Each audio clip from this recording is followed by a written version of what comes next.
Hello, everyone, and thank you for joining me today for this behind the scenes walkthrough of my image Bloom. Or is it called Bed of Roses? I still haven't given this one a proper name.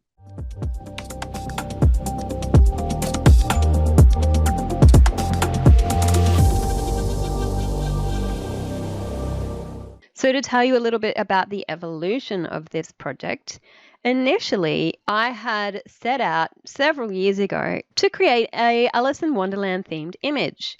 And to create that, I wanted to have a dress made completely from fresh roses and not in person, but created in post essentially. And then I wanted to have her painting some of them white, like in the story. So I went out and I bought these really expensive red roses. I had no idea how much roses were at the time, but they were really expensive. And then I photographed them over and over by changing their position and changing the light on them. So I had several different variations I could use to make this dress.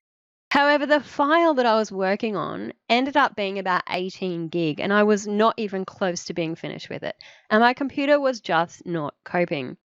So I ended up abandoning that project because the idea wasn't quite working for me and the file was just too large. And so years later, I shot a completely different concept. And this time, I wanted to have a girl jumping and then like a book over her face that was levitating, so she wasn't holding it. And again, I shot the pose for that, but the concept wasn't super working for me. So rather than throwing everything away, I kind of thought, well, what can I do with this pose? And that's when the idea came to me to use some of the roses that I'd abandoned previously. So this photo did not start in my head looking anything like this. It was just a mishmash of two kind of failed concepts that came together. So first of all, I used a solid color layer filled with black as my background, and then I added a tiny bit of texture to that. So that all that is really doing is adding just a tiny spot of light at the very top, just to give that background a little bit more dimension. Now, for the pose, I have pretty much Frankenstein different bits of my body together. So this was the skirt that I wanted to use, and you'll see that in the original, she was holding her dress and her feet were flat. So that wasn't going to work for me. So I just took the dress. Then I gave her some legs from a different image. That's what that one looked like, so where she was actually jumping. Then I popped in, actually let me show you this one first. I popped in this arm, but as I jumped, the dress had gone over the arm, and I think this was the only option I had where my arms weren't holding the dress, because that's what I wanted in the original concept. So then I needed an extra bit of arm from a different image, which is this one here, and then finally her right arm. Now you can see that this is quite badly cut out, but that's because we placed some roses over the top later on. Next came the hair. So this was a mishmash of several different hair images. So that was the first one. This was the second one.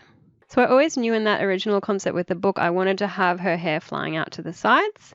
So that is that side of her hair, which I then darkened down a little bit to match the background. And then for the other side, there was this shot, which is upside down. And that is basically that. Now, again, quite badly cut out, but you'll see as we progress that that becomes less of a problem later on. So then I just darken that hair up a little bit around the edges, and actually all of her, I think. Yeah, you'll see that she has a bit of shadow popping on around her edges just to blend her into that background a little better. And I actually did that with a inner glow, but I made the glow black, so it's actually an inner shadow. Next we have the roses, I believe. So let's pop all of them on. So these roses were actually some fake roses that I had. So I spent all that money on those real roses only to discover that I had some quite nice fake roses. So let me show you the original concept. So this was me in a petticoat. Sorry about that. And I was just holding these roses all over my body to sort of create the skirt of the dress. And then for the top, I was going to use the fresh roses. But as I said, that concept didn't work.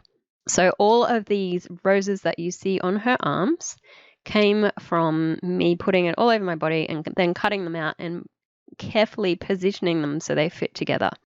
So I think there's quite a few rose layers. Looks like 1, 2, 3, 4, 5, 6, 7, 8, 9, 10. So sometimes I added them individually, sometimes in a clump. So that is the arms done. Next so these are the individual roses that I had shot that day, and I carefully decided where I was going to put each of these roses so that they kind of were symmetrical but also a little bit random. And then I put a couple in her feet. So next, we put a flower over her face. Now, I would like to tell you that this was simple and it's just one flower, but it's actually not. So let me turn all these layers off. So basically, there was one rose there, and same photo shoot. These were all kind of made much smaller, but this was one that was left at the size it was initially shot. I darkened that down. Then I added another rose because I liked the shape of that better, but I also liked these leaves at the back. So without those leaves at the back, it sort of looked a bit empty. So I kept that initial rose. Then I added a third rose because I liked how that one looked. So you can see that the three of them together creates extra petals around the edges and just makes it a bit more full.